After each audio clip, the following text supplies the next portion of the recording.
Here. Charlie Harbeck, you're here today, yeah. And alternate Steve Malone. Michael Scungio, alternate, and Jane Johnson, alternate. And we have a full board, so we don't need the alternates, so I guess we'll proceed. Tonight's agenda, we have approval of the minutes for November 21st. And under public hearings, we have planning board number 24-026. It's a boundary line adjustment application. Cardinal Surveying and Land Planning have submitted this application on behalf of Kenneth and Marveline Garand and Carolyn Beatty. Properties are located at tax map 106, lot 69 and 70, and are within the rural agricultural district. Item B, warrant article public hearing, zoning amendments 1 through 7. Under discussions and other business, we have 2025 planning board meeting schedule. That's a draft review, and wetlands conservation district proposed amendments. And anything else that comes up. Back to the beginning, regional impact. Is there anything on our agenda that requires regional impact? No. Is that a motion or is that just a? Motion. Okay. I'll second. Motion by Michael York that nothing on our. I was answering your question. You were, okay. That nothing on our agenda would require a regional impact or us to notify the surrounding towns, seconded by Brandon. Is there any further discussion? All those in favor indicate by saying aye. Aye. All those opposed? And that's that. Brings us to the approval of minutes of November 21st, 2024. Is there a motion to approve those minutes? So moved. Motion by Richard to approve the minutes. Is there a second? I'll second. Second by Mark. Is there any discussion, changes or alterations? Then all those in favor indicate by saying aye. Aye. All those opposed? And we got past that. Bring us to public hearing. That's the number 24-026, the boundary line adjustment.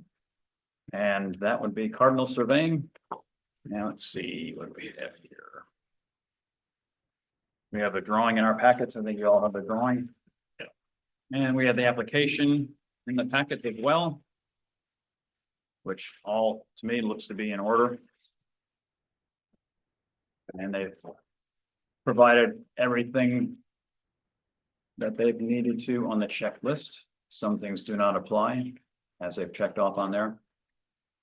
Asking for no waivers. Anybody see anything different? Nope. If not, then a motion to accept the application as complete is in order. Second. Motion by Mike to accept the application as complete, seconded by Mark. Is there any further discussion? All those in favor indicate by saying aye. Aye. All those opposed? Now we move on to the public hearing and you're up.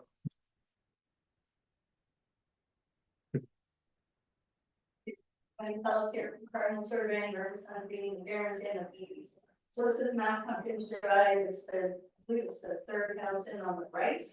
All this is to correct the lot line. Currently, the lot line as shown in green goes through the corner of the Barons house. And this was noticed. These are selling their, well, they sold this one. They're in the process of selling this one also. It was noticed on the new tax maps on the areas that it was about. So. All we're doing is an equal area lot line adjustment because these lots don't meet current zoning. Current zoning is 3 acres and 225 feet of frontage. These are 2.18, 2.37 acres with 150 feet of frontage. So all we're doing is taking the line around the house. Equal areas, so nothing changes. The frontage, the acreage, and the house. Okay, pretty simple. Yep, pretty simple. And again, all they're doing is trying to make it conforming, a little bit more conforming. It's not all conforming. And are there any questions from the board? And there's nobody in the public and I'm public and you had a question, Mark? Yeah, I just do you know if that house is on septic and town is town water? Is it well water? Okay. So it's up here. Okay. And that And means this is an lot. Okay. And these people bought the house with what we use. okay. If it's in the front, that's not a problem. In the back, maybe you didn't need a setback, but okay. Big hill there. That's pretty steep. It is very steep. Anyone on Zoom? Nope.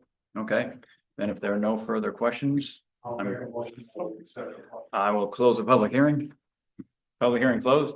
Michael, your motion? To accept the, Okay, Copy a that. motion by Michael York to approve the lot line adjustment, I'll second. seconded by Mark. Is there any further discussion? All those in favor, indicate by saying aye. Aye. All those opposed? There you go. You're welcome. Thanks, Wendy. Brings us to our warrant article public hearings, and that would be amendment 1 through 7. And we've had them here and we've probably read them about 1,000,000 times. I will open up the public hearing.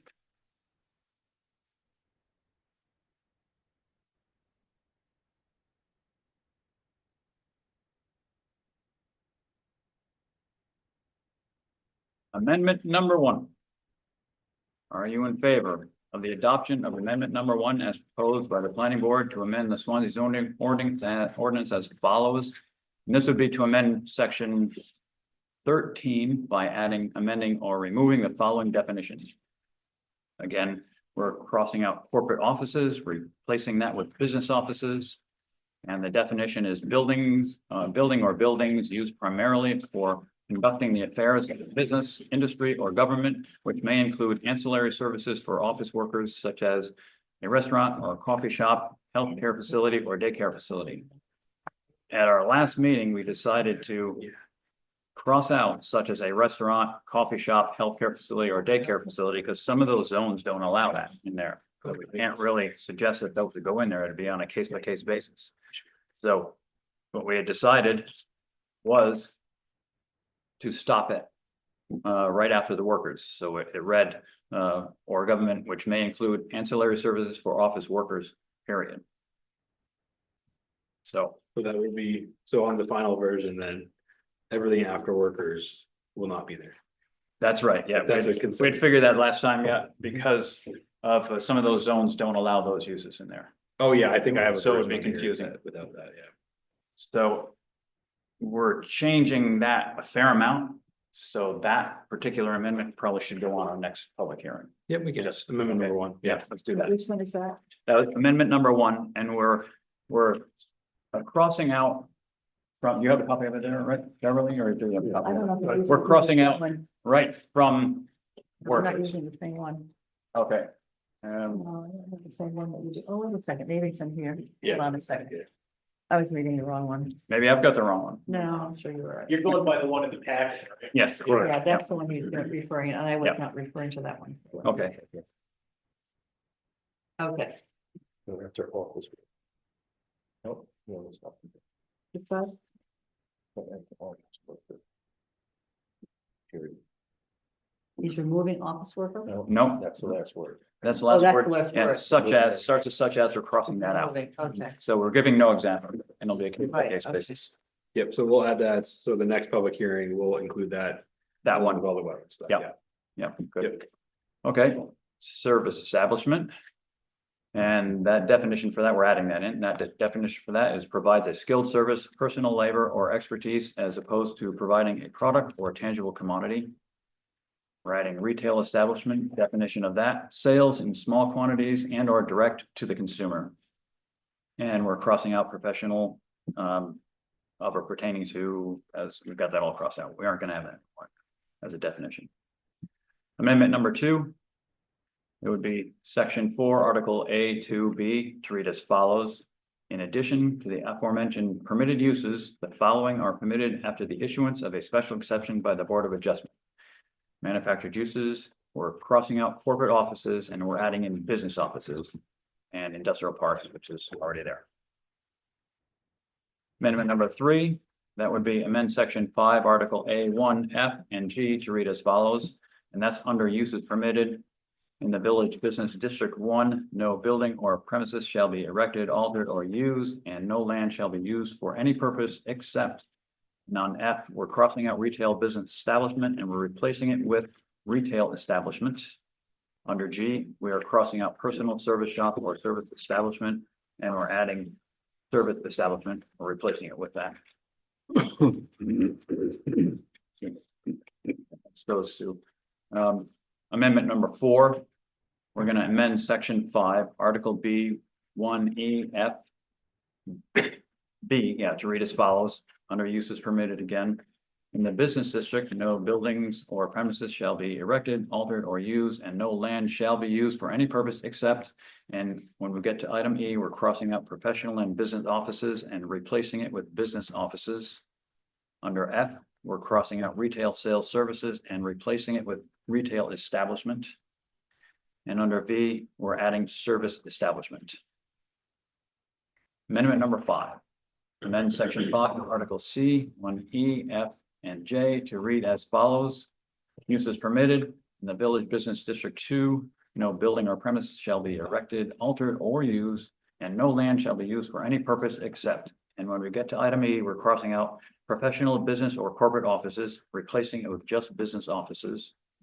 When we get to F, we're crossing out personal, service shop, or service establishment and replacing it with service establishment. And when we get to J, we're crossing out retail, business establishment and replacing it with retail establishment. Amendment number 6. Amend section 6, Article A, 1D, 6, 11, and 24 to read as follows. Uses permitted. In the commercial industrial zone, no building or premises shall be erected, altered, or used, and no land shall be used for any purpose except. When we get to item 6, it's business and professional offices. We're crossing that out, replacing it with business offices. Get to number 11, we're crossing retail sales and services out, replacing it with retail establishment. And item 24, it's a new service establishment.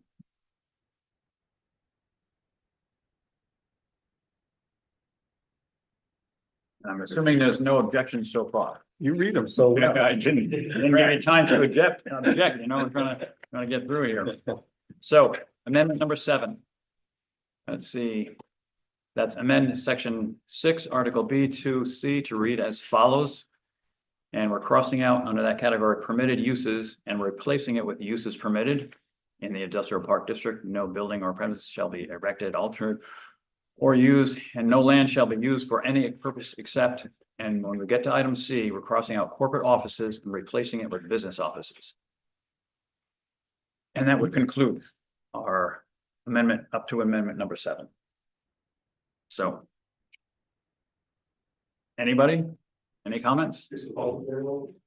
It is, it has been, yeah, Oh, quite some time. Yes, I have two comments. One is I like what you've done in terms of putting that the language, so it's the same with all the songs. I think that was very, very good. Second question is just a curious thing. Where does the restaurant fit in? What kind of establishment is that in these definitions? Well, restaurant is mentioned as as a business, as a restaurant in wherever it is, so there's no question as to whether it's allowed or not. So where it's not mentioned, it doesn't fall under. That's correct. Service That would be correct. Okay. Yeah. It's called out, it's called out as a restaurant in the code. Yeah. As restaurant, there's also another variant, like a drive-through facility. Yeah. Yeah. I'm remembering Mhm. question Yeah. of what retail services are and what service businesses are. We had those confusions, and so I like what you've done, and thank you that there's my questions. Good question. Okay. And I guess no one is on Zoom. I thought he fell asleep back there. He looked like he was asleep there. Am I that boring? Bill, I think what's gonna happen though is people are gonna hit the deliberative session and they say, what are these all about? So I'm wondering if there's a way in the. I always want this on the ballot or whatever, say the intent of the planning board is to make the language similar. And for that reason, the following changes that are offered. Something like that, some preamble that allows people to realize what you're trying to accomplish here. And Otherwise, it just seems like random stuff. I think that's where You can't, that's over here. I think that's where the voters guide comes in. You can't change it. Yeah, it's in the guide, but you can't change it in that session. You can change it here, but that's it. Yeah, that's it. Yeah. That's what I'm worried about is the people who haven't come here. Yeah. Are gonna think this is random stuff, what the heck are they doing? Yep. And yet there seems to be some verbiage that says, what you guys have done is cleaned up the zoning. Well, we usually do, and that usually falls onto Yeah. our Yeah. assistant here to write something up like that, and I'm sure that he'll write something up that Yep. that will pretty much. Yeah, you say guys it. will see something in January of whatever I write up. Yeah. With this and the wetlands stuff. Yeah. Okay. Yeah. And yeah, that's something simple, right? Just Good explain note. what we're doing. Yeah, I mean, I think the voters guide will hopefully do that, but does everybody look at the voters guide? The trap is that everybody at this table is exactly what you're doing, Mhm. people in town. So- Exactly. But a lot of times what happens when you expect, like, I work at election, right? They'll bring in those guys. And they won't have read it ahead of time. Yeah. So if they are trying to read through the guides, They're too big to read through. it's too much, Yeah. too much there. Yep, yeah, I'll see everything. Anything else? Then I will close the public hearing. And I think there was oh, no, I already closed it, right? Yeah. Didn't you have a motion? Make a motion to, or you hadn't made that motion? So you make a motion, that one? Yeah. I'll second. Okay, motion by Michael York to accept the changes in the zoning ordinance and put it on the town warrant. Or And amendments to The amendments, yeah.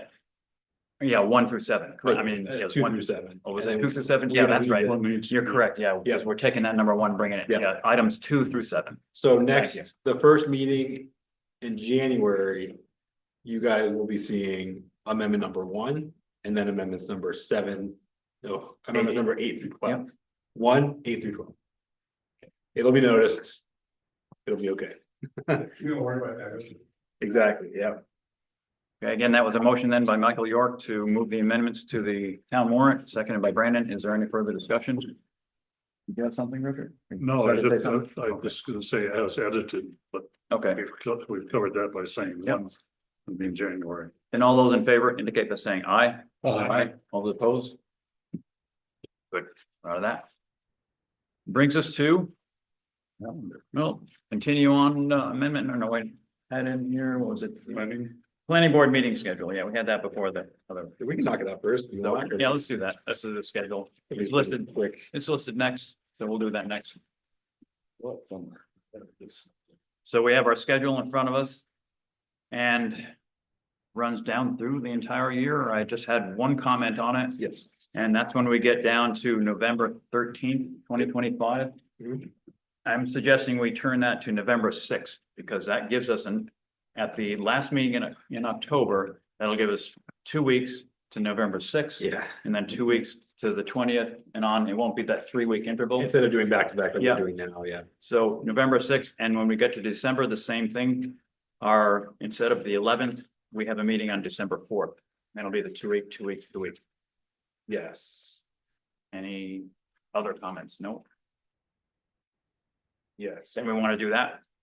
that sounds good to me. Then let's have a motion to adopt the schedule 2025 With those changes. with those changes, yeah. All right, I'll make that motion. Motion by Brandon to adopt the schedule for 2025. I'll second. Seconded by Richard. Any further discussion? All those in favor indicate by saying aye. Aye.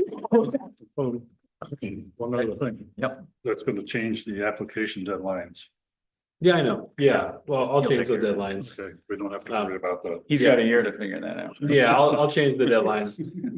I don't know if you guys care, but the deadline day, 1 PM.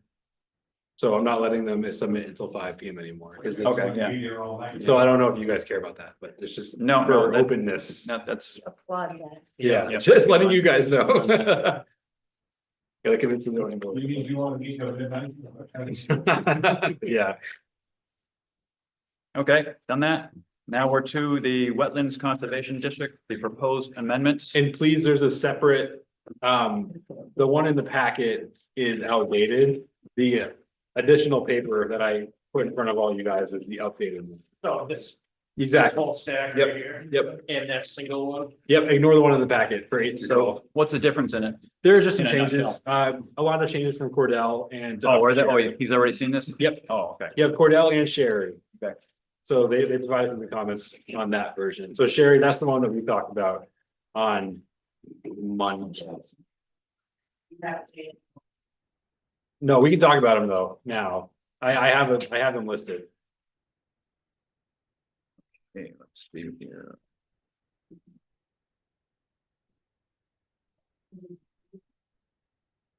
Yeah, it's coming. That's probably a good idea.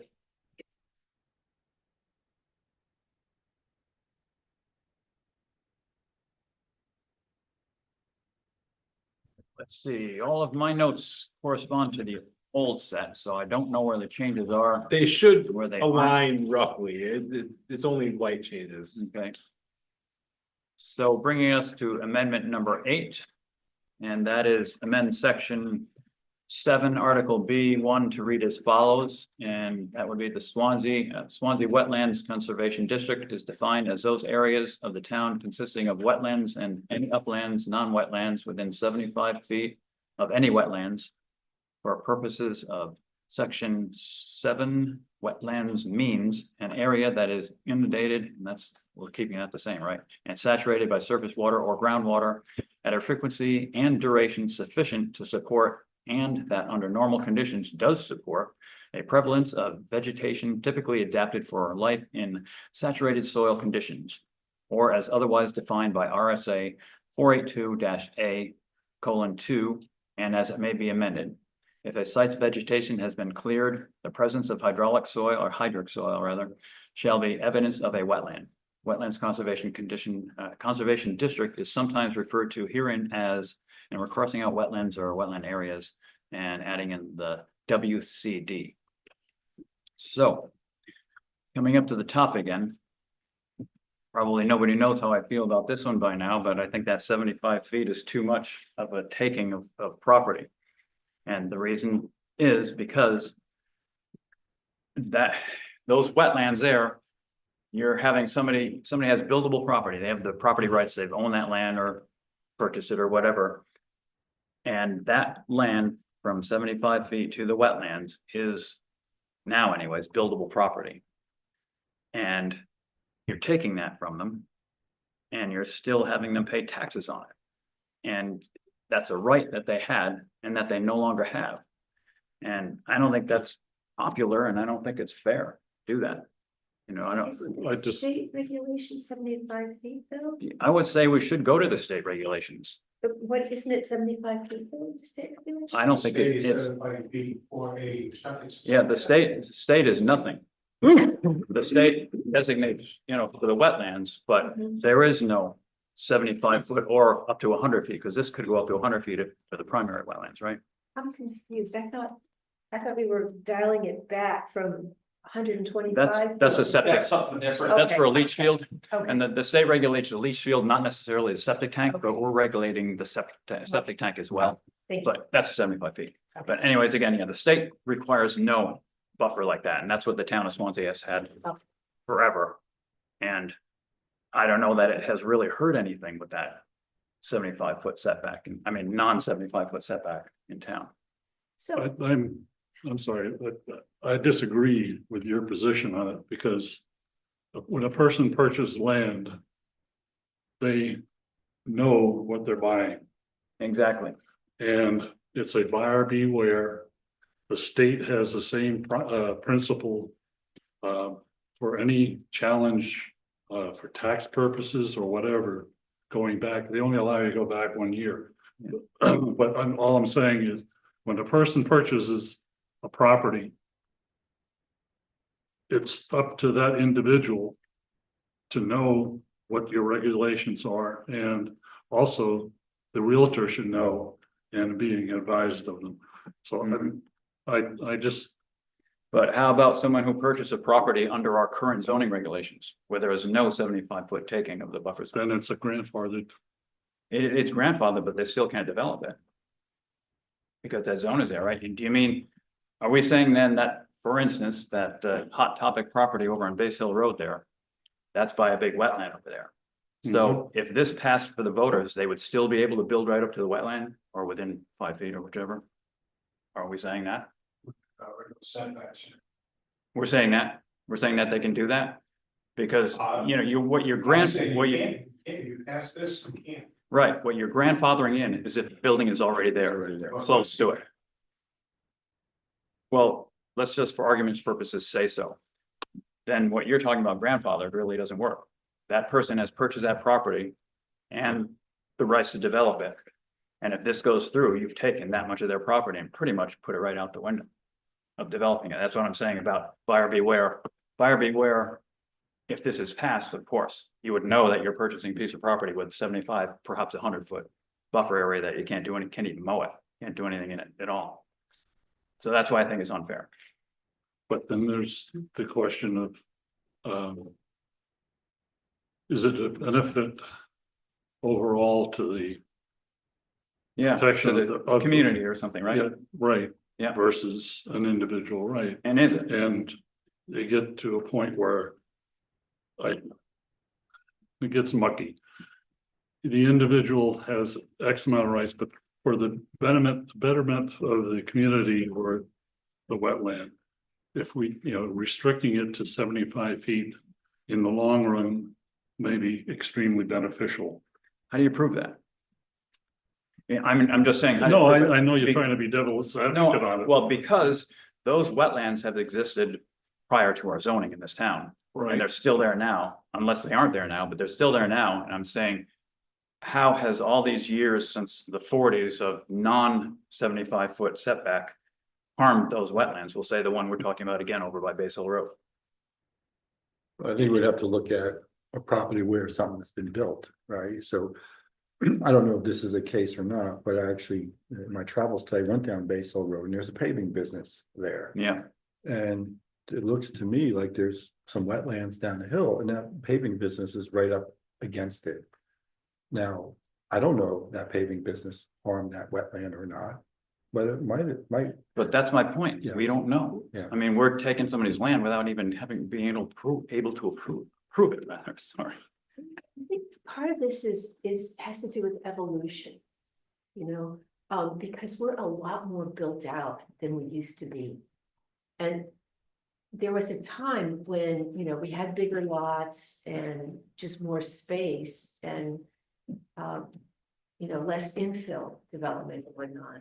And I sort of feel like these changes are in reaction to development pressure that's, Keene is really built out, right? And there's a lot, witness what's been happening in Swanzey. So there's a lot more development pressure. And I think more marginal pieces of property are, to cite our recent example, that's been a marginal piece of property for a long time, right?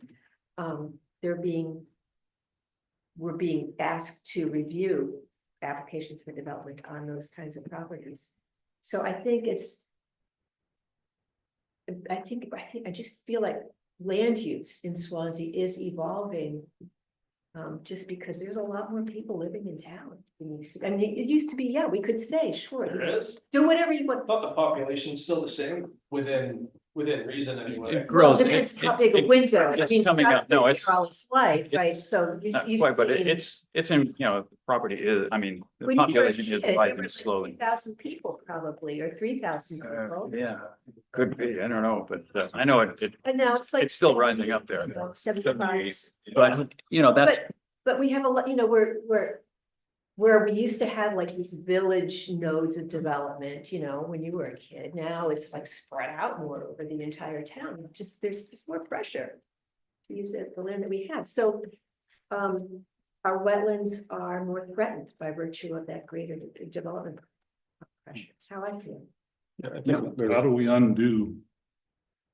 If we say, okay, you can build up to the edge, how do we undo right. something down the road? You can't. like what would happen from that? That's what I'm asking. The list. Yeah, what happens from that? So, have you read the summary that's been posted on the website now? That free one that you guys had done for free there, you mean? It did The one not- that you guys had done, correct, right? Yeah, I read that, yeah. Yeah, free to you. Yeah, It yeah, did. yeah, Yes, it did not cost the taxpayers. I know, So you did read that. I did, yeah. So you did see that there has been effects to the wetlands. Now, we haven't paid somebody to go in there and study to the nth degree. That would cost a lot more money, what the impacts have been. But it's clear that some of the functions and values of some of the wetlands in town where there's been a lot of development or even just mowing right up to the edge of the wetlands have been impacted. How? How? Yeah, Um, other than somebody's opinion saying that they've been affected. well, without- this research. was a scientific study that we hired. Yeah, but you just said that he was not able to go in there in depth and to Right, determine I like can't, what like, tell happens, you so how does he know? how that many it's been- insect species or whatever have been done, but.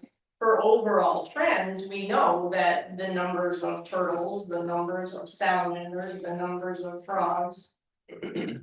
Have gone down over the state over the years, the trend has been like this, and a lot of And that is they're habitat indicators, loss. they're indicators, I mean, it's not that Yeah. we, we're not. Picking out over one individual salamander, but the fact that there's no longer habitat to support that kind of life. Right, and you need upland habitat, so. I can't point to a particular scientific study right now, because I didn't come prepared to do that, but. You need upland habitat. To some extent, to protect what's using the wetlands. It's. For something like a spotted salamander, it goes back and forth, for something like a turtle, it goes back and forth between uplands and the lowlands and the wetlands. For birds, and mammals and things like that, if you built right up to the edge of their habitat, you're forcing them farther into the wetland to get away from you. So you've created this unusable part of the wetland for the animal. I mean, you're a deer hunter and, watch So what deer do going back. Do they only travel 75 feet from the wetland and back to the wetland? Is that what you're saying? 75 feet, Maybe I've actually talked to a suspicious. number of people about this. About this, and they're like 75 feet doesn't seem like enough, Well, and it's not. it would be 100 feet in the prime wetland, This right? is a compromise. So, the reference I made to, I think, for instance, it was called there's a website about. Which bay, there's some bay in New Hampshire that, has a website that they've developed some regulations around the bay. And, yeah, I think it's Great Bay. And they've looked at what kinds of buffers are required to protect what.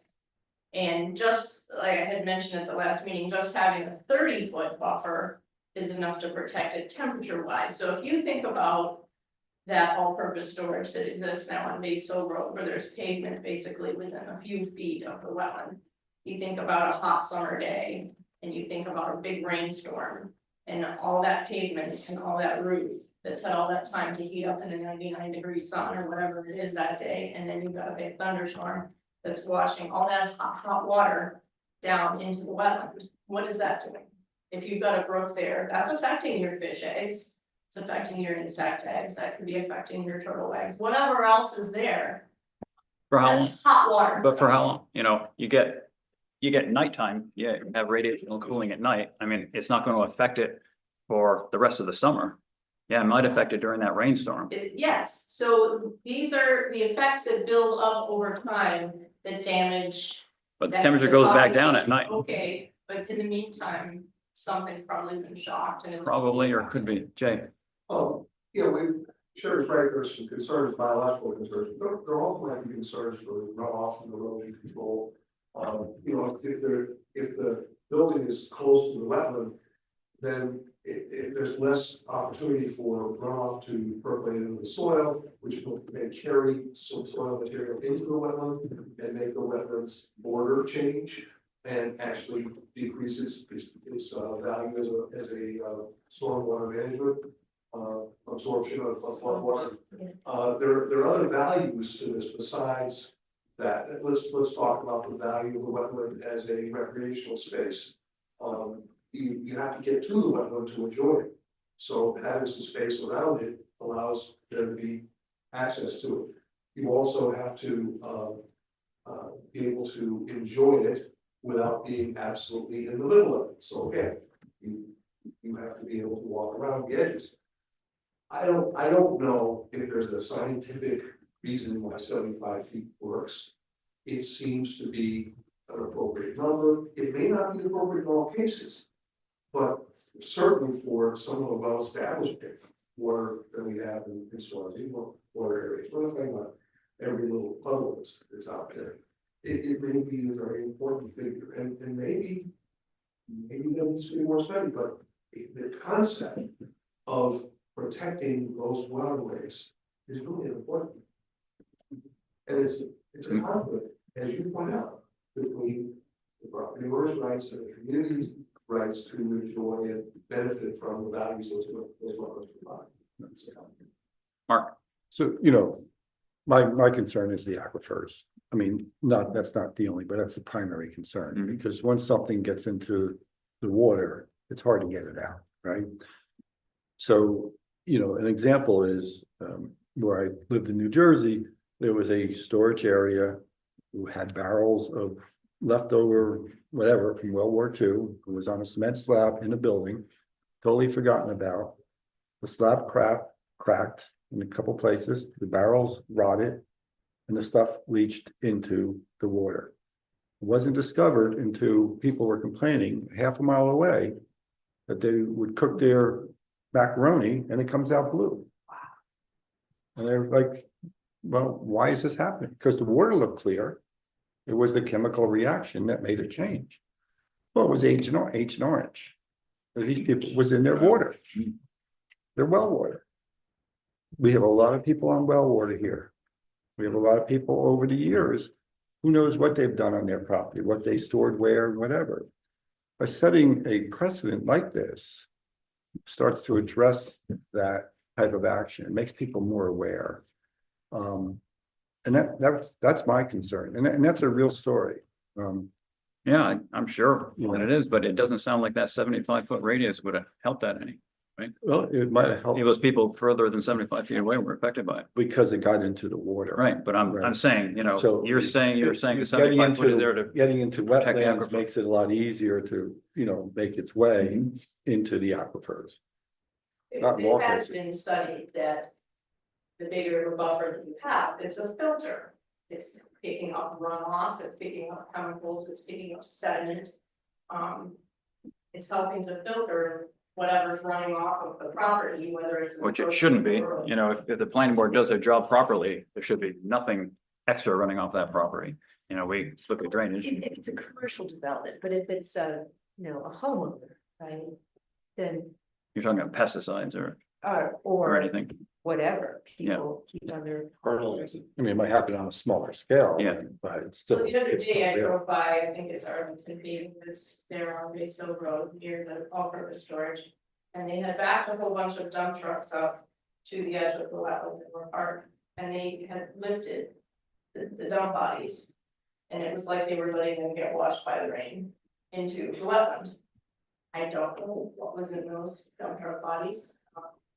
But they were in the back of the parking lot. Probably the same thing that's on the roads here. What's that? Probably the same thing that's on these roads was in those bodies, Carrying asphalt. right? Yeah, Yeah, so I don't think that's something that we really want in the aquifer or whatever. probably not, but if it doesn't wash off the roads, it probably doesn't wash off those truck bodies It's too. washing off the roads too, and that's just as damaging.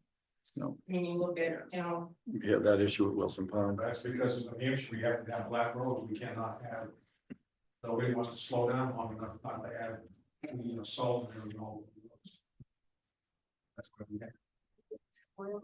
Another thing I think about, and this is just because I'm monitoring rain all the time, so.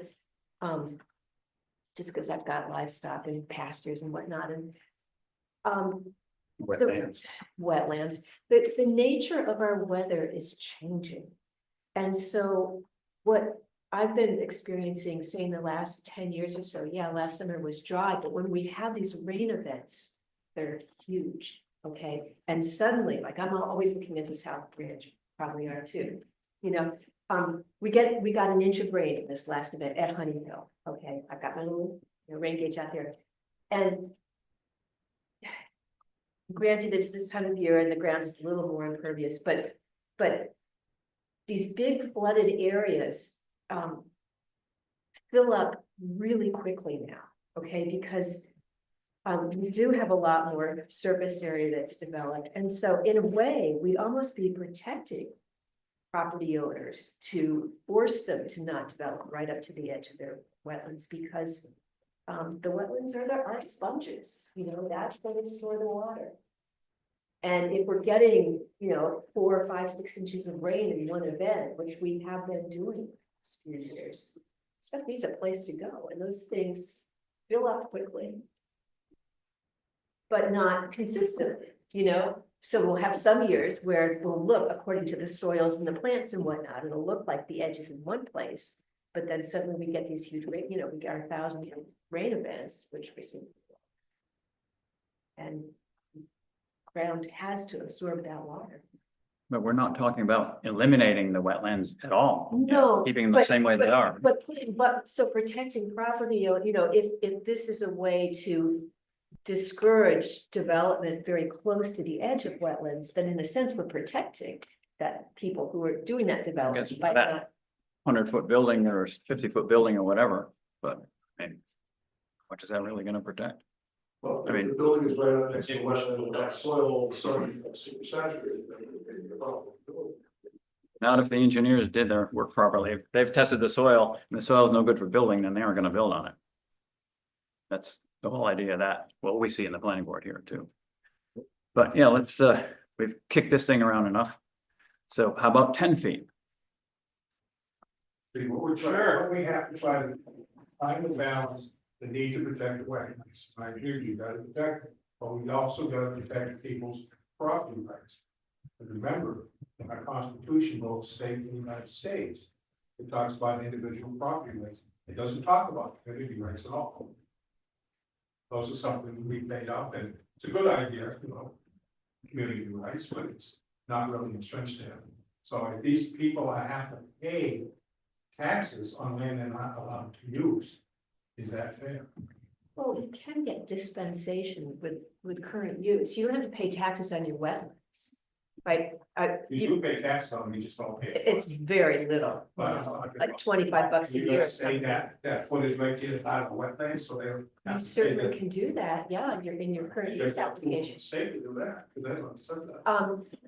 It's paperwork that you send to the town, that's super easy to, if you have wetlands on your property.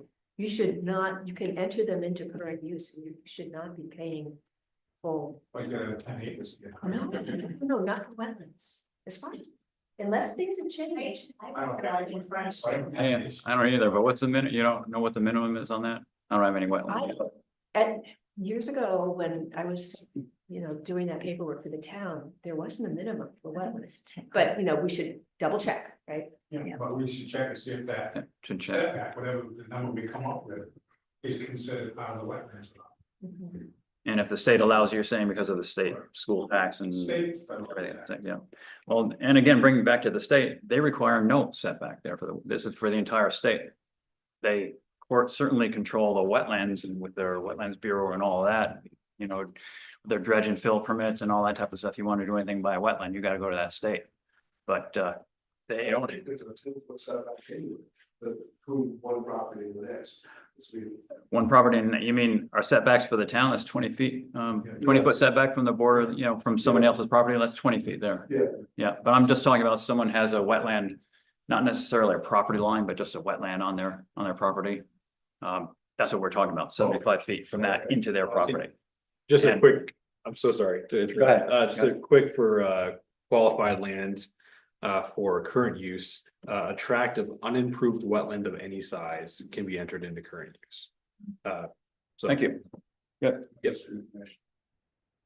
So the other thing we have to address is what will put these properties into non-conforming lots or non-conforming structures. That's the other thing we have to think about, because then it's a problem for the property owner. Yeah, they're grandfathered in, they got that thing there, but as probably you know, on the ZBA, anything non-conforming has to come across you guys for a variance. You've seen a lot of that with Wilson Pond and so on and so forth. So it'll create that as well, which is another You're hardship. not talking about the part that we've addressed by saying that, we're changing that part where it says, wetland areas that include bodies of water may be used to satisfy minimum lot area and setback requirements. I'm not talking about that. I'm talking about a current lot that has a building, we'll say 10 feet from the wetland. And now we put it at 75 feet as a border area there. Right, So- doesn't this apply to new construction? It does, but what we're saying is that if you put it, if the town votes, not you, but if the town votes to bring the 75-foot border of the area there, which nothing can be in other than if it's 100 foot or less square foot building, I think is in here. But if something is in that, that means it automatically is a non-conforming lot. It's grandfathered in. They don't have to tear it down. They can keep it there, but it's non-conforming. So if you want to expand it or do something to it or whichever, you just can't go out and get your building permit. You got to go to the ZBA to get a variance to allow you to expand or whatever you want to do to your barn or house that's within that 75 or 100-foot setback, which again is a problem, in my opinion. And you know, I had to go through that process in my house too, so I understand what you're talking about, Scott. I think. Trying to get my thoughts in order here, but I think the whole idea of perhaps we need to look at how does the state define a wetland? Does it define it as? Exactly as we have read right here. Exactly. Exactly, word for word. There's a little bit extra in what you guys have presented, but exactly word for word out of the RSA's is what it is. So if we as a town define the wetland as including that plus a little area, the exterior of it, is that violating state law? I don't think so. I don't think it does, We're no. allowed to do more than what Mhm. state. That's right. State- That's right. Yeah. Yeah, Right, so That's right. I'm saying that we're not. When we say a wetland for Swanzey is defined as the state wetland area plus a buffer, we're not changing the state law in a way we can't do, we can always do that. Mhm. Yeah, you can always go more, you just can't. Whether but- we choose to do it. do that is the Yeah. question. It's pretty special because Swansea has I've been told, has one of the best aquifers in the state. I'm sure it does. So we are learning that if we agree that wetlands are worth protecting, wetlands themselves are worth protecting. And that wetlands are important to our aquifer. We are now learning that you can't really protect a wetland in isolation. You have to protect some upland with the wetland, if you really wanna protect the wetland, and you really wanna protect the values and the functions that it brings to the town. You have to give it a little space to breathe, you have to give it a little space to work. You can't just say, okay, we're gonna build right up to this wetland and surround it with parking lots and buildings and have it still continue to do the functions and values that we're asking it to do. That it's providing to the town. So if we really wanna protect our wetlands, we'll better protect our wetlands than what we're doing now. Mhm. And our wetlands are what's protecting or what's supplying our aquifer. And if we value that aquifer and we wanna protect it right, then we'll take the advice of the experts that we just hired. Telling us that having a buffer and a vegetated buffer is the best way to protect our wetlands and protect our aquifer and ultimately protect ourselves. Yeah, it could be the best way, but the state doesn't think so. And, you know, I'm coming from that too. You know, I see what you're saying. Minimum. That is correct. That is correct. But I feel if it really damaged the wetlands, since they protect the wetlands, if it really damaged that buffer area not being there, then they would have at least a minimum buffer area, like they do for the septic systems there. They have the 75-foot septic system to a wetland. They set that up, but nothing else. And again, I'm coming from part of why we're here on these boards here. Because we're elected on these boards by the people, obviously, who want us to or expect us or don't have time to read all the stuff that we have to read. And they may or may not understand some of that stuff, and they expect us to research it and understand it.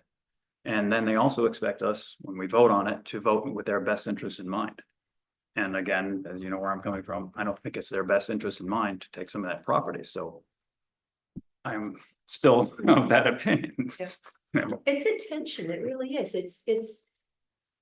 You know, at one extreme or not, you know, one end of the continuum, it's to have. Oh, you know, I own my land, I can do whatever I wanna do with my land, and at the other end, it's, you know, sort of. Claiming as a town that we really value our water, you know, I mean, that's really one of our amazing assets in this town. It is, but it's And not only the also- wetlands, you know, that contribute to that. A lot of the recharge, I would say more recharge area is on the bottom of that hill over there. Because that's where that seam of land hits the seam of the mountain coming in there, a lot of recharge right in there into the wetland, I mean, not wetlands, into the aquifer. The wetlands are there and they've kind of formed a liner in the wetlands, in the bog areas and all that type of stuff, because initially they were low lands. That's what happened. And the water goes into a lowland. You can see this on a mud puddle anywhere it's around here. Water goes into lowlands, it brings the fine sediment, organic material, and it starts to build up in there and forms a seal in there. And pretty much you've got a swimming pool in there and the water seeps very slow. It seeps through it, but it seeps very slowly through there as compared to, we'll say, lands by the mountains or even actually top of the hill right here or something like that. So yeah, they're a recharge area, but there are better recharge areas. And I'm not saying that we need to disregard the recharge areas of the swamps or the wetlands or whatever. Again, I'm saying about the buildable property around it. No, the only other comment I make is that if you did change Swansea's definition of wetland to include a buffer, then all of a sudden that's the wetland that you put in current use. So I just want to say. We think there yet. I don't know. We don't know that, but we need to research that. Designate it yourself, you map it out yourself, you know, what the wetland is, when you make your application. Yeah, you do, but what I think Mike brought up is that, is the state gonna let you take that kind of land and take it out of the tax bills there that goes to the state? Well, actually, it's the selectmen who are Yeah, who are supervising that decision, because the selectmen, or, you know, the town administrator does review those applications. gonna have to look into that further, but But we it's need- definitely, we need to get beyond this one. So what are we gonna do? Are we gonna go 75 feet? How about 10 feet? Like I said before. very happy to respect the work that the conservation, I feel like the Conservation Commission has done a phenomenal amount of really careful, conscientious work to arrive at this recommendation.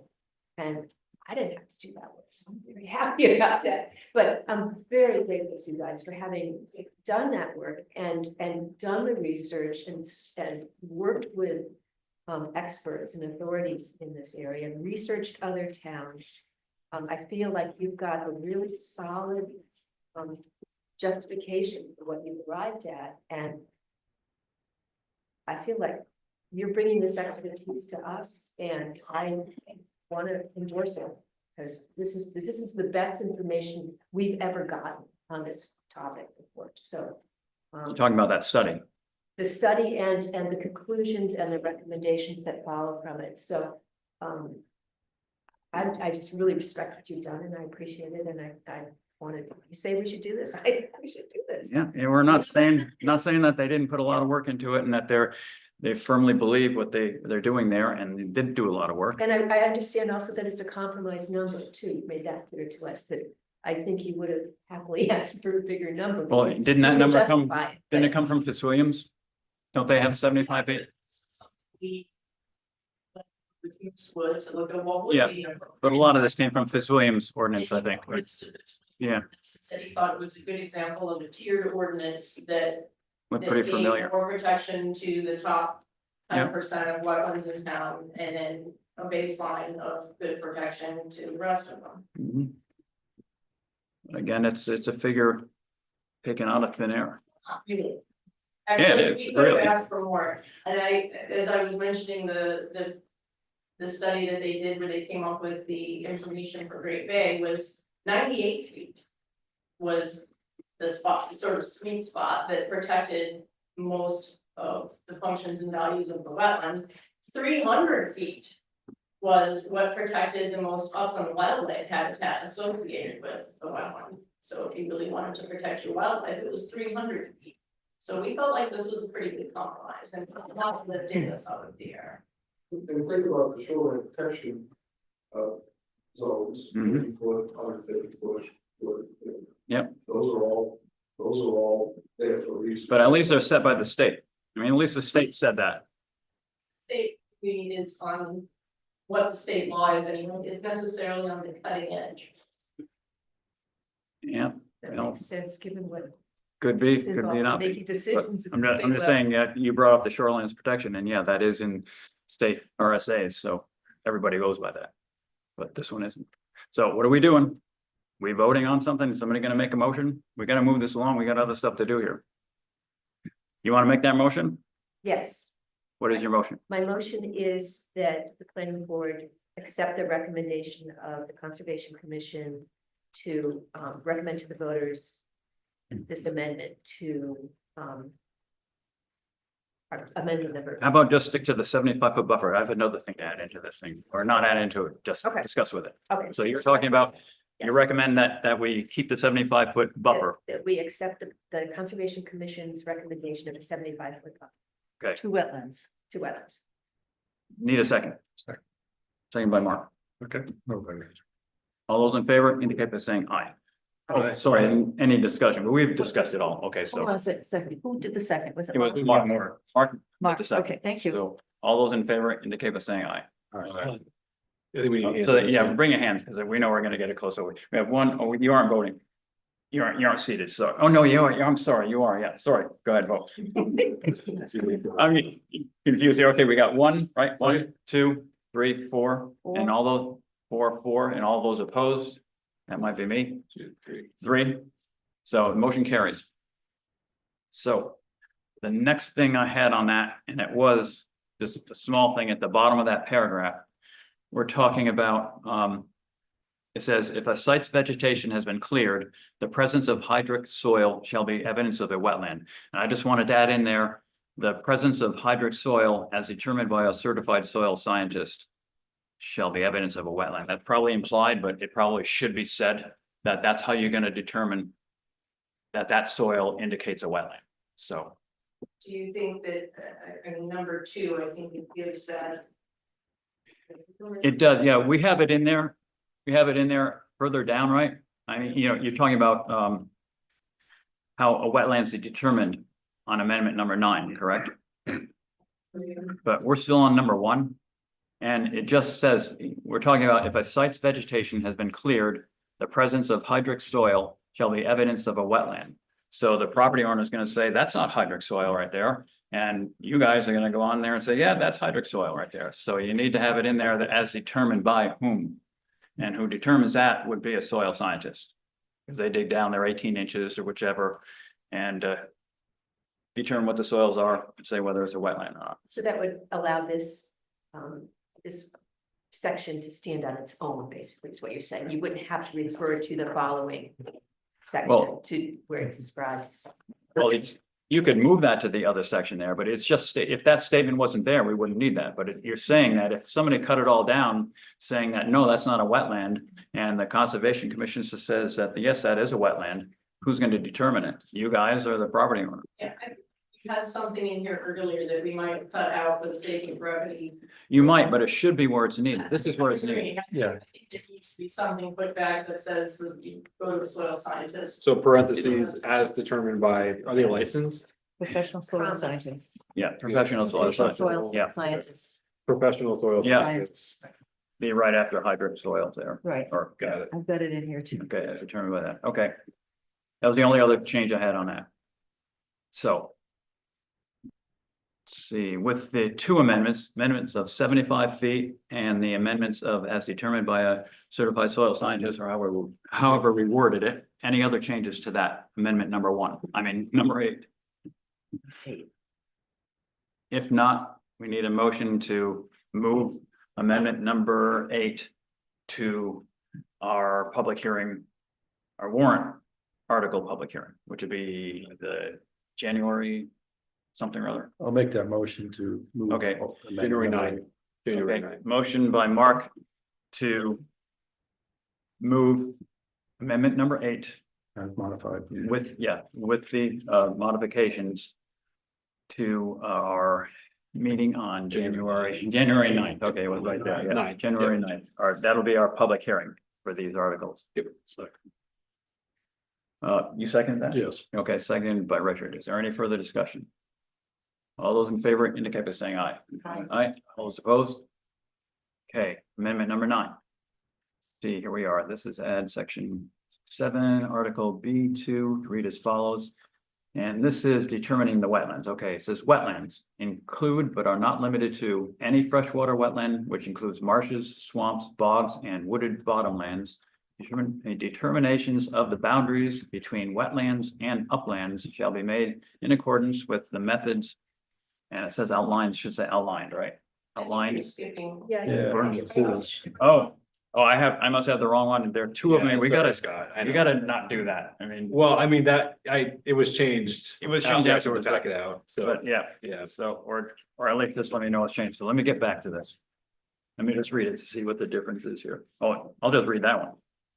Okay, wetlands include but are not limited to any freshwater wetland which includes marshes, swamps, bogs, vernal pools, and wooded bottomlands, and any surface waters, including rivers, streams, and intermittent streams, and the land under said waters, excepting fourth order streams and designated rivers, lakes, and ponds covered by section 7 Shoreline Protection District. Determinations of the boundaries between wetlands and uplands shall be made in accordance with methods outlined in the 1987 U.S. Army Corps of Engineers Wetland Delineation Manual Y-87-1 and the regional supplement to the Corps of Engineers Wetland Delineation Manual, North Central and Northeast Region, version 2.0, or as amended.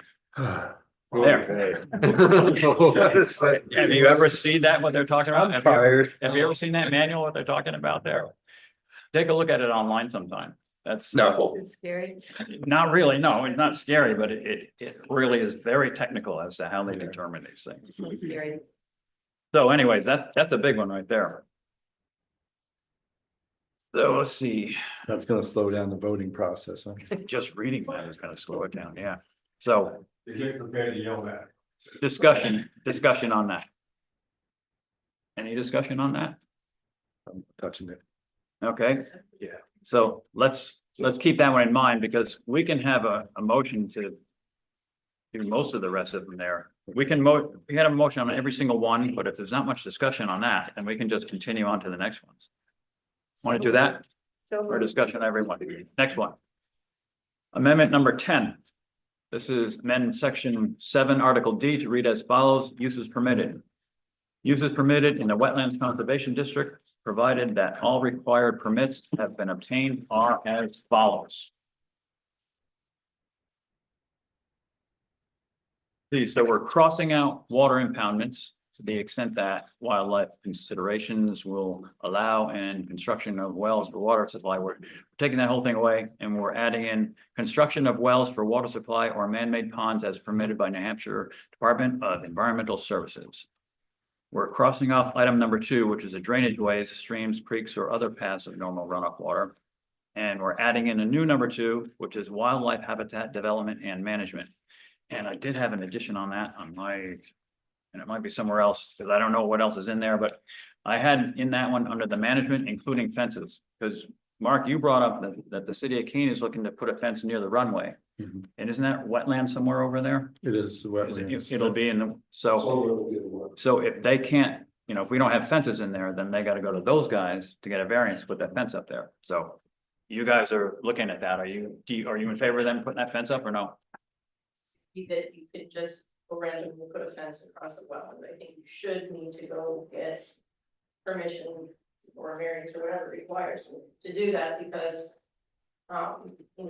you're bisecting potentially an important wildlife habitat or creating a barrier that's gonna get clogged full of stuff and create a dam or, you shouldn't just do that because you think you want to. Anybody else? I'd agree. Leave it out? Leave out fences? Okay, so. What, Mike? My team sweated out. I would say that I think the zoning board, when looking at variance, will decide whether this was a reasonable ask or not. And in the case of the airport, it might be, I'm not saying what I feel exactly, it might be a reasonable ask, but it goes to somebody else, they're gonna place right down the middle of the levy, and someone else. So I think it's a case by case basis. Are we, do we know how much of a, Okay. Leaving the meeting? Yeah. Okay. do we know how much distance is required from the end of the runway to be allowed to construct the fence? Well, we don't really need to get into that. I just brought that up because Mark brought up one of the other meetings. We've got a bunch of stuff through here. They brought up a suspicion, we should look at it. We did look at it, and apparently they're either okay, or you can get FAA approvals, but there are several different proposals they are looking at. The one they favor, is the right distance, if I remember right, the right distance from the runway, but does in a couple places, Encroach. encroach a foot or so into the water. No, that's very, that's what No, you'll find out when they come along. And that's just to keep deer off the runway, correct? This- Deer out of there, Yes. other animals too, okay. How many years did you say? 1,500. Yes, probably so. Jeez. Run out there. So that was the new number 2, which was number 3. So now we got to the old number 4. We'll be renumbering those afterwards, okay, I'm.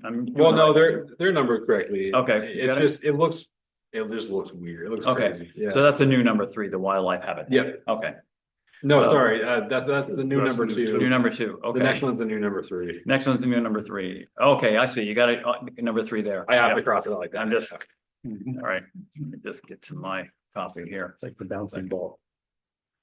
We're on, okay. So, brings us to number 3. And we're crossing out parks and such recreation uses as are consistent with the purpose and intent of section C. That's gone. New number 3. This is allowable uses. Okay, conservation areas and footpaths, footbridges and boardwalks, providing for pedestrian recreational uses such as fishing, hunting, hiking, bird watching, and nature study, provided. A, said structures are constructed so as to permit the unobstructed flow of water, and B, the natural contour of the wetland is preserved. Any comments on that one? I'll check my notes to see if I don't think I had any comments on that one either. If there are no comments on it, we will move along. Then we're moving along. This brings us to number 4. Let's see here. Yeah, that's a new number 4, right? That was number 5, 3, 4. Yeah. Okay. Number 5, we're crossing out conservation areas and natural trails. Okay.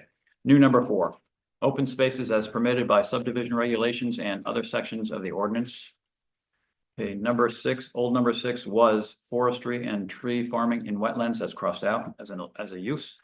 New number 5, forest management and tree farming within 75 feet of wetlands, consistent with best management practices published by the New Hampshire Department of Resources and Economic Development and UNH Cooperative Extension.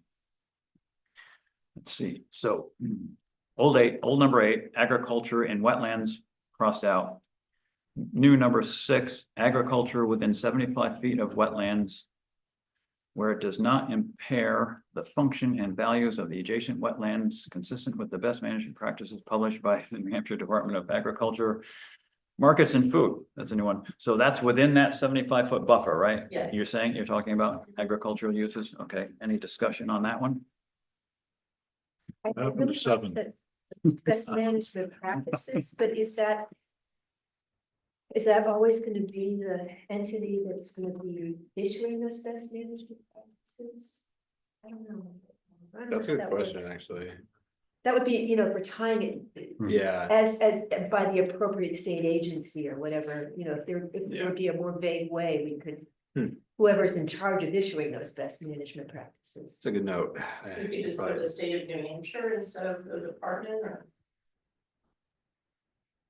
I don't know how you do I don't even, I just know that I've looked, sometimes I look just for fun, I look up some of these things that we cite and like they don't exist anymore or. it. Right, they've changed the name of the department or Yeah. something. So do we want to hold that one until we find that out, Victoria, or do we want to just continue? Let's keep moving forward. Okay, but, so we're leaving that's it a note. Put a pin Okay, on it, that's a note. Could maybe instead of best management practices published, it could maybe say as defined by New Hampshire Department of Agriculture. Well, I don't know, it's gonna be a Department of Yeah, I Agriculture guess I know. in charge.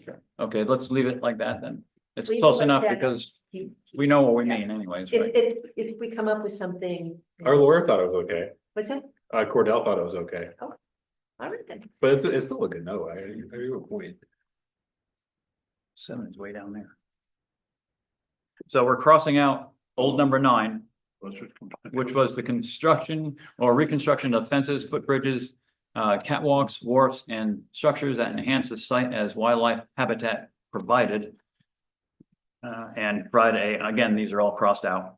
Provided said structures are constructed so as to permit the unobstructed flow of water and The natural contour of the wetlands is preserved. Again, not allowed. Number 10, we're crossing out that one too, which is the old alteration of the surface configuration of the land by filling or dredging, provided that. A, again, crossed out, the alteration enhances the wetland wildlife aspect of the site. B, we're crossing that out, the natural contour of the wetland is preserved. 11, we're crossing this out, construction of streets, roads, other access ways and pipelines, power lines and other transmission lines. And we're replacing that with a new number 7, which again is under uses, permitted uses. Maintaining, repairing or replacing an existing and lawfully located structure or public utility, provided that the work conforms to the general standards adopted in this section. Okay, and that was amendment number 10, I think, right? All of that was number 10, yep. 10, yeah, okay. How about adding street and road there? I feel like I had tried to add that, I don't see it there now. Streets and roads, Where it says structure of public utility, I thought we were gonna put in alternate streets and highways or something, or streets and access ways or something like that. we can, yeah, so lawfully located structure or public utility. Well, we mentioned that, Chair, we mentioned at that last meeting that we were at, you know, about that, because there are sometimes streets and public ways that do have to be in there, but we had thought about making just that, construction of streets, roads and other access ways as a special exception for that maybe, not an actual use. I can't remember.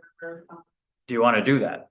Or just leave it as an allowed use? We would need to add a special exception, we're getting to that, but. We don't have a special exception section. No, we don't. in Wetlands, but But so maybe that we would could- be it with Yes, that one in there. yeah. Okay. But do we want to do that, a special exception or no? Or do we want to just add it as allowable use? Well, Sherry and I were talking about this, when we met. And what did you come up with?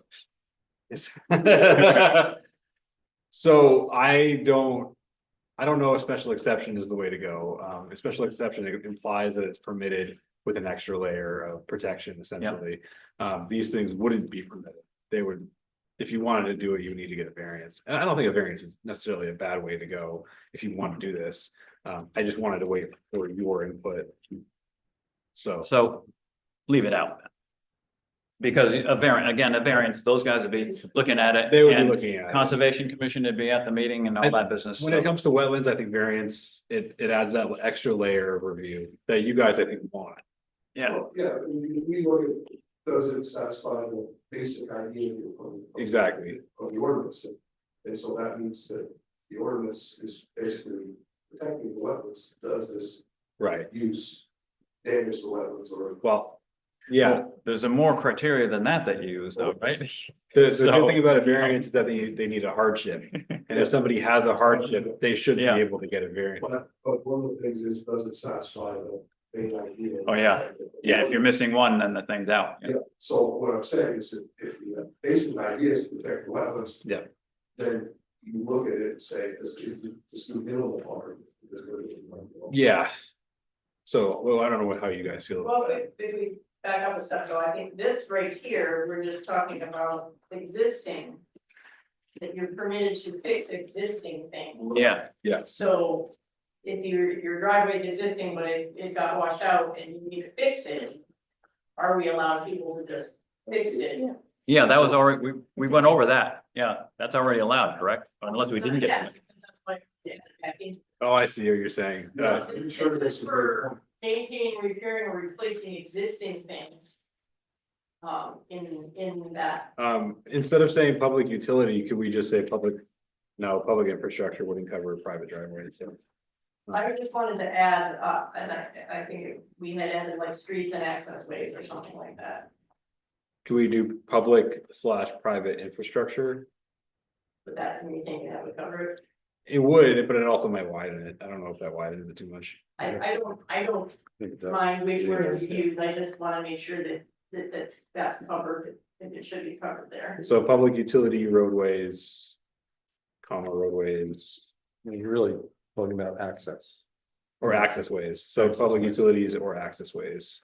whether it's a road or a driveway.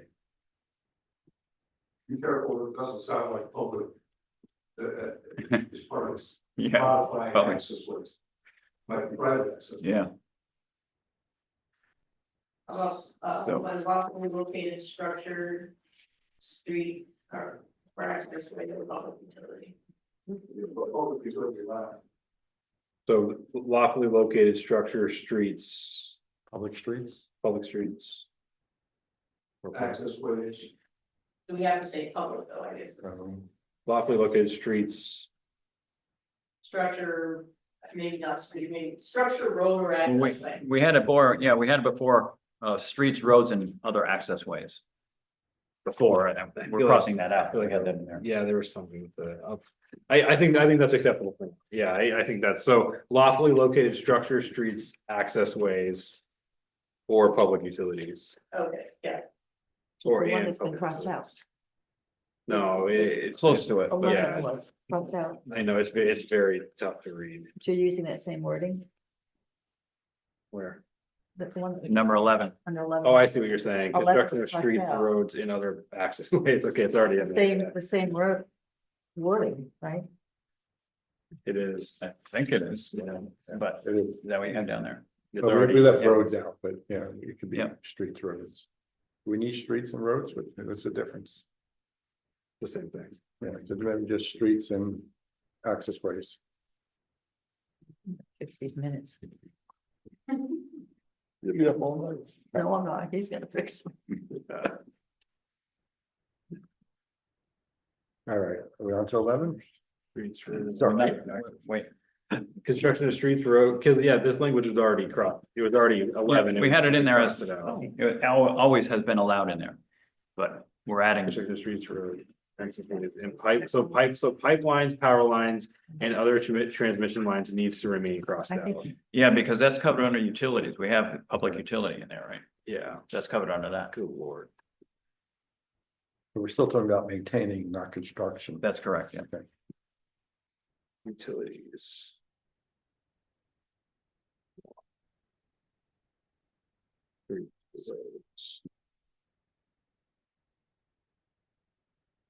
All right, read us the whole thing back. You done? Got that? Sure. Read us the whole thing back right from number 7, Yep. maintaining. Maintaining, repairing, or replacing an existing lawfully located structure or public utilities along with streets, roads, and access ways, provided that the work conforms to the general standards adopted in this section. Yep. Sure. Covers it. Sure. Yeah, sure is my, yeah, sure. Sure. Okay, so that's the wording that we're probably gonna go by. Shall we go to amendment number 11? Remember that one, right? Number 11, let's see, that would be amend section 7, article E to read as follows. And this is E, special provisions. We're crossing that out and putting requirements. And we're talking about no leach field, septic tank, pump chamber, or dry well may be located. And across the. Want me to read the cross out part? Yeah, I'll read it out anyways, because people are on the line, listen, maybe.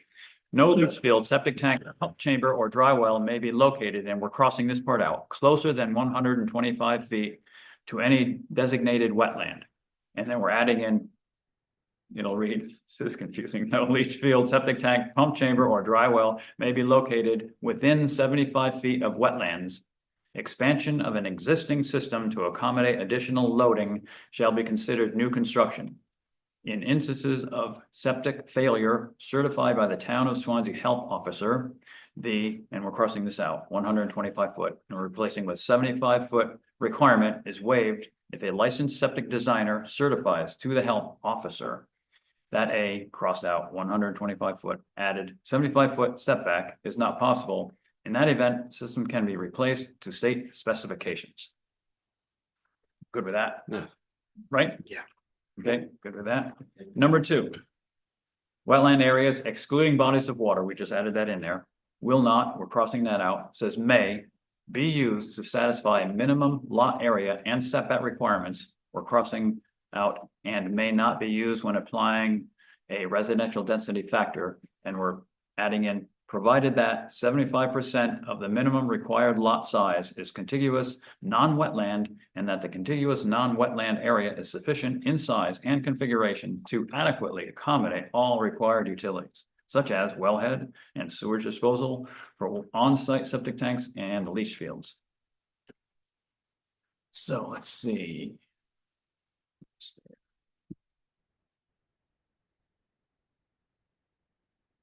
So the question on this one here is, should we add in or make notation of that buffer area? The 75-foot buffer area we're talking about, are we letting them use that area as well, or are we excluding that from it? Again, it reads, wetland areas excluding bodies of water may be used to satisfy minimum lot area and setback requirements. Are we including that 75 feet in that requirement there? I think we should, if we're talking about the wetlands, right? I think we are. But I think we need to make it clear, Right. because it isn't stated in there, so. This was the kind of give and take, right? So I think, yeah, I think. Oh, I don't know about give and take, but we should just have to clear it up. Maybe we should say the wetland conservation district, or is that what you're saying? We want to clarify that? We could just clarify that, it includes the buffer areas. Or you define it as WCD, correct? Yeah, So so you instead wanna- of saying wetland areas, you want to change that to the wetland conservation district, Yep, or land within the wetland. so conservation district? WCD, you're using a WCD. So it's the WCD D, excluding bodies. excluding bodies of water, may be used to satisfy minimum lot area and setback requirements. Yeah, that includes the 75 feet, and that's clear. Yeah. Okay. Let's see, down on here, provided that 75%, or did I go through that? I did go through that. Yep. So the only thing we changed was adding in the WCD. So we good with that? Yeah. Good with that, yeah. Okay. Let's see, now we have number 3. No new structure or building greater than 100 square feet in area shall be located within 75 feet of wetlands. Number 4, no parking areas may be located within 75 feet of wetlands. Number 5, no underground fuel storage tank or tank containing other hazardous material shall be placed in the WCD. Number 6, no soil removal or change to the surface topography of soil or modification of existing drainage characteristics, including disturbance of water levels, water table, or water runoff patterns shall be allowed in the WCD. Number 7, no dumping, discharging, or placement of fill of any kind shall be allowed in the WCD. And number 8, no storage of junkyard materials or equipment such as construction equipment, vehicles, or anything containing hazardous substances within the WCD unless housed in an allowed structure such as a covered garden shed. And we do have a number 9. Good with that one, number 8, right? Number 9. All wetland buffers, area within 75 feet of wetlands, will be required to remain in naturally vegetated state or be planted to native vegetation without regular mowing, spraying of pesticides or herbicides, whichever you say it, or other activity that will damage the buffer's ability to filter and slow water entering or leaving the wetland area. And that's all of number 11. Yeah. No comments on all of number 11? Okay. Number 12. Add section 7, article F to read as follows. F, areas exempted from this section. This is a new section. Areas exempted from this section will include wetlands associated with currently functioning and maintained man-made ditches and stormwater treatment swales. Number 2, sedimentation and or detention basins or ponds. Number 3, agricultural and irrigation ponds or swales. Number 4, fire ponds, cisterns, and related facilities. Let's see, to be exempted, such features may not have been constructed as part of a compensatory mitigation or created in what was previously or were previously jurisdictional wetlands. And that's the whole number 12. Comments on that? Nothing? Okay, so that brings us up to a vote on article. Let me make sure I'm correct here. 9, we've got number Through 12, right? we're doing, There's 8. what was it now? We're bringing one back.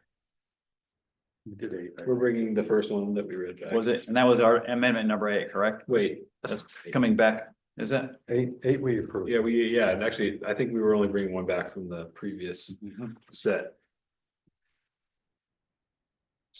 I don't think we're doing that with these. So we're going 8, yeah, there was number 7, no.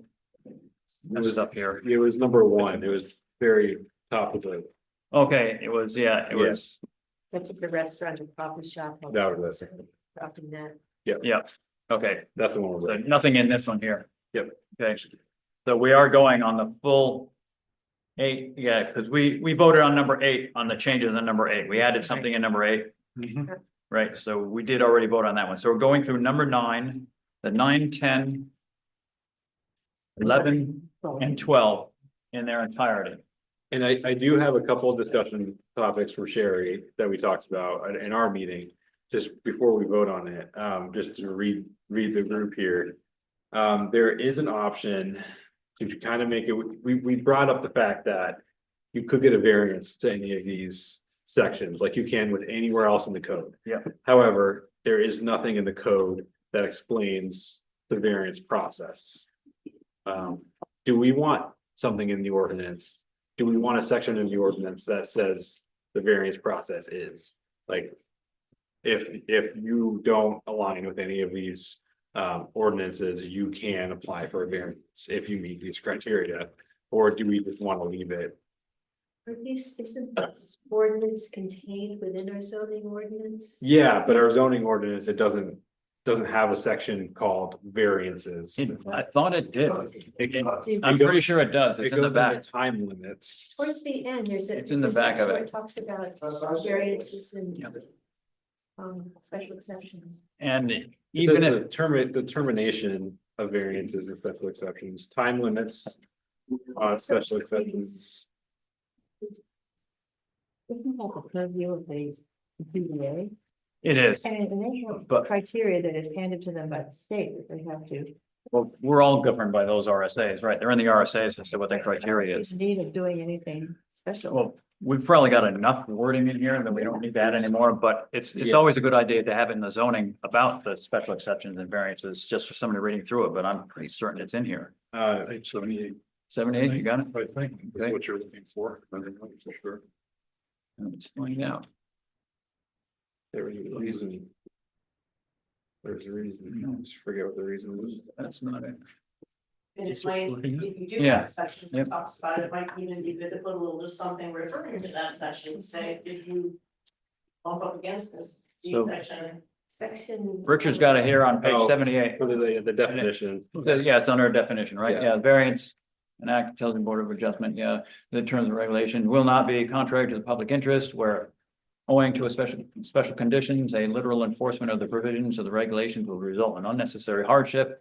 And so that the spirit of the regulations shall be observed and substantial justice done. That was the criteria I was talking about. Yeah, it was, yeah, Those are the Yep. ones that they have to respond to. they do, yeah. So, And we will not-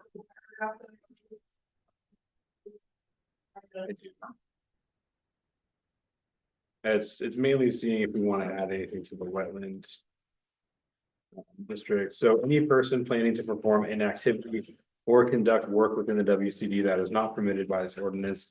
And would require a construction permit, subdivision approval, site plan review, etc. Shall apply for a special exception and must show that no reasonable alternative exists. Which would avoid wetland impacts and that detrimental impacts to the WCD will be minimized. However, it was a good. Thought, it's a good paragraph, it's a well-written paragraph. I had responded to that.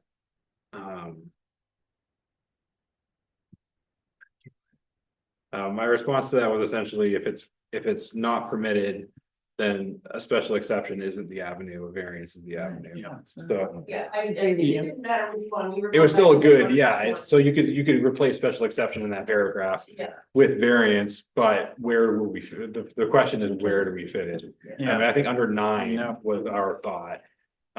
If we wanted it in, under this section would be where we would fit it. I don't think we ought to put it in. We have enough in there. When somebody's applying to do something, for a permit, they're gonna find that they need to get a variance. Yeah, And your office will help them get. Yeah. variance, so. I think it's a good thought, but I'm not really sure if it's needed. Probably not. If they're working in or around the wetlands anyways, usually they're getting a permit from the state DES as well. Any of that stuff, any little dredge and fill or anything they're doing there. Yeah, So you're gonna get those. yeah. I don't think we need to write anything about a variance or special exception, Yeah, but it did bring up another interesting point. Of the fact that Swansea doesn't have a conditional use. A conditional use process or application. Is that something this board would be interested in? Explain that, what do you mean? So you would have a conditional use permit, so. Conditional. Trying to explain it, I'm not doing a good job. That's why I asked you. Yeah. I'm wondering if there's a reason why Swansea doesn't have a conditional use process. Well, you aren't talking about our conditions when we approve something, right? No, Those are conditional, it's but that's a kind, whole different story. it's kind of like a special exception, but it's not quite the same. Maybe this is a topic for next year. But in, Okay, yeah. but in the process, they asked for the conditions that would justify a special exception. Well, a conditional use is more so. So it's close to being the same It, thing. it kind of is, but. I'm not gonna, Use is given by the planning. And not the zoning. By the But it's a condition of approval, not conditional use given by us. now that I'm saying it, conditional uses are kind of like a special exception, so I'm trying to rephrase it in my mind. Let's table it for next year. Okay, yeah, Because that might be the same. I don't have a good argument right now. Planning board's way with zoning, right? Special exception, by the planning. It is. I have an circumvent argument those guys, somewhere. yeah. I have an argument somewhere, just not today. So we're going through. Again, we didn't have a motion yet for that, did We we? have no motion yet. No, now we can't. I'm just getting those numbers. We had a discussion there, but we had no motion there. So again, we are number 8, No, 9. No. sorry, number 9, through yeah, 12. because we changed that Nine number to 8. 12. Number 9 through 12, keep me straight, thank you. We've got 2 separate sets of notes and everything, so, yeah, we need a motion. Richard, The just gonna make a motion from 9 to 12 as written. Are ready to go for public Public hearing hearing, on yes. the 9th of January. January. Okay, As written or as amended, because we did change these a little bit. we didn't change anything else, but that other number 1 is coming to another. Like, we added some words like roads, streets, I think as. We did, yeah, you're right. I would we say did. as amended. As amended, It's yeah. amended, right. Yeah, as amended, and then. Or the 9th, the public hearing on the 9th. Requirements we changed from wetland areas, we put WCV, just have a tweet. Just small things, but, Small things. but it's ready for public hearing. Was what we're asking, ready for Yeah. public hearing. Because we can't change very much during the public hearing. Only a little bit of wording, cannot change the meaning of them at all. So we're sure that's what we want, and that's where we're going. You need a second. I do need a second. It was Victoria. Yep. Subject on it. Seconded by Victoria. Is there any further discussion? Then all those in favor indicate by saying aye. Aye. All those opposed? Good. We're on board with that. January 9th, then. Yes. Okay. Those notices will go out in a couple of weeks. Notices will go out on the 23rd. So, Good work. Yeah, Conservation Commission did it all. We just argued with them, that's all. that's it. So, anything else? Really, any updates or anything like that? Adam, anything for the tip? I didn't make those tip meetings, so I wasn't there. A boundary exists. It's the same boundary you saw. It just looks prettier. Okay. So you'll see that. All right. In our next meeting. Okay, Is this something we do?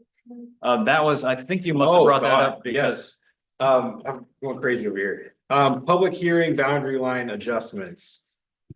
By that, I mean, do we need public hearings for boundary? we aren't required by RSA's to have them. And But we yeah, always do have them, but we don't have to. If it's a cost that we could save or something like that, but we still have to notify them we do. the same way, whether we're having a public hearing or not, correct? We do, yeah. So we still have to notice, but we don't need to do a public hearing notice. No. But we do need to do butters notices. Our subdivision rules of procedure or subdivision ordinance states that public hearings are not required for boundary line adjustments that do not create new buildable lots. I personally don't feel the need that, I don't feel like we need public hearings for especially boundary line adjustments like we saw today. We don't, yeah, I agree too. We don't, Obviously, the butters notices need to go out, yeah, but we don't need public hearings for. but we are required to notify in the same way that we do notify for public hearings, Exactly. so that everyone knows. But we just don't have to have a public hearing, so it's kind of a formality. It's either I'm saying we're in a public hearing or not. That's Yep, pretty much the difference. butters are still getting notified. There's gonna be notice on the board still, but. But let's just have a vote by the board there by a vote that we are or we are not going to have public hearings on boundary line adjustments that do not Create new buildings. create new building lots. Which are we going to do? A motion for one or the other? Well, I will make that motion. if we don't want to do this, then we need to amend our subdivision regulation. No, let's just have a vote. I'll make the motion that the planning board will no longer hold public hearings for lot line adjustments that do not create buildable lots. Second. Seconded by Richard. Is there any further discussion? All those in favor indicate by saying aye. Aye. All those opposed? Okay, so you'll have to keep me straight because I will open Yep. up a public hearing. I got you, no worries. Only one thing, like, we have finished up the CIPC. Oh, yeah, let's hear from, yeah, If you want me to Mike, go, what we're gonna be here till No. Tuesday next week. give us the highlights. Michael, I'll give you a couple of highlights. Thank you. This is posted up on our website, so you can get more details if you want. The firehouse, the new firehouse, we hope, is gonna hold in place of $3.7.5 million. What is it? How many, again, say it? 3.75. 3.75? 3.75. Okay. We moved, the engine two was supposed to be replaced this year, so we moved that one back to another year. With the okay from the fire chief, he says the engine should hold together for another year. The other thing that, I mentioned is the, range. As you know, last year, the CIPC was not gonna put any money into the range.